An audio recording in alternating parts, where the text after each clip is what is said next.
राधे राधे भक्तों, स्वागत है आप सभी का। तो आज हम संकट चतुर्थी व्रत की कथा सुनेंगे। चलिए शुरू करते हैं।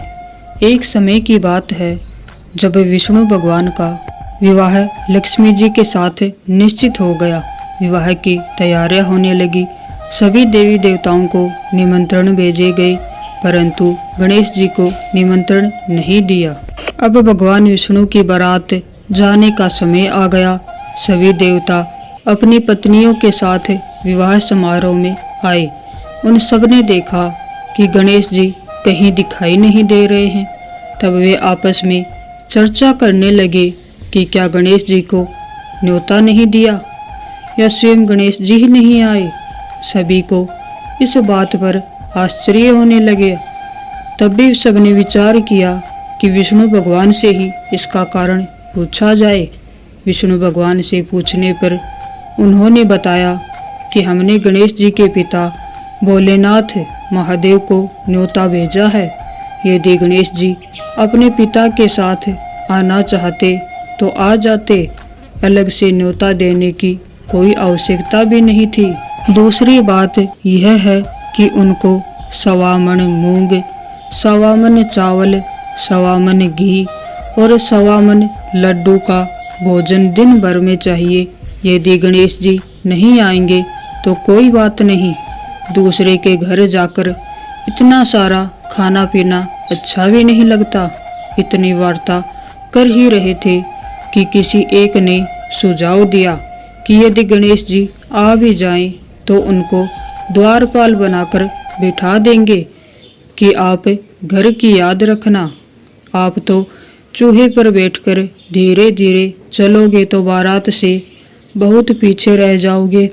यह सुझाव भी सबको पसंद आ गया तो विष्णु भगवान ने अपनी सहमति दे दी। होना क्या था कि इतने में गणेश जी वहां आ पहुंचे। उन्हें समझा बुझाकर घर की रखवाली करने बैठा दिया। बारात चल दी। तब नारद जी ने देखा कि गणेश जी तो दरवाजे पर ही बैठे हुए हैं। तो वे गणेश जी के पास गए और रुकने का कारण पूछा। गणेश जी कहने लगे कि विष्णु भगवान ने मेरा बहुत अपमान किया है। नारद जी ने कहा कि आप अपनी मूषक सेना को आगे भेज दें तो वह रास्ता खोद देगी, जिससे उनके वाहन धरती में धंस जाएंगे। तब आपको सम्मान पूर्वक बुलाना पड़ेगा। अब तो गणेश जी ने अपनी मूषक सेना जल्दी से आगे भेज दी और सेना ने जमीन पोली कर दी। जब बारात वहां से निकली तो रथों के पहिए धरती में धंस गए। लाख कोशिश करे परंतु पहिए नहीं निकले। सभी ने अपने अपने उपाय किए परंतु पहिए तो नहीं निकले, बल्कि जगह जगह से टूट गए। किसी की समझ में नहीं आ रहा था कि अब क्या किया जाए।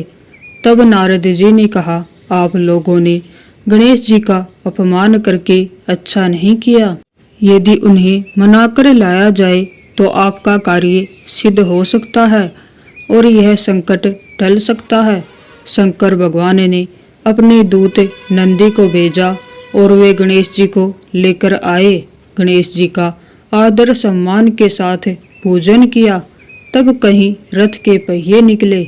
अब रथ के पहिए निकल तो गए परंतु वे टूट फूट गए तो उन्हें सुधारे कौन। पास के खेत में खाती काम कर रहा था। उसे बुलाया गया। खाती अपना कार्य करने के पहले श्री गणेशाय नमः कहकर गणेश जी की वंदना मन ही मन करने लगा। देखते ही देखते खाती ने सभी पहियों को ठीक कर दिया। तब खाती कहने लगा कि हे देवताओं, आपने सर्वप्रथम गणेश जी को नहीं मनाया होगा और न ही उनका पूजन किया होगा, इसीलिए तो आपके साथ यह संकट आया है। हम तो मूर्ख अज्ञानी हैं, फिर भी पहले गणेश जी को पूजते हैं, उनका ध्यान करते हैं। आप लोग तो देवतागण हैं, फिर भी आप गणेश जी को कैसे भूल गए।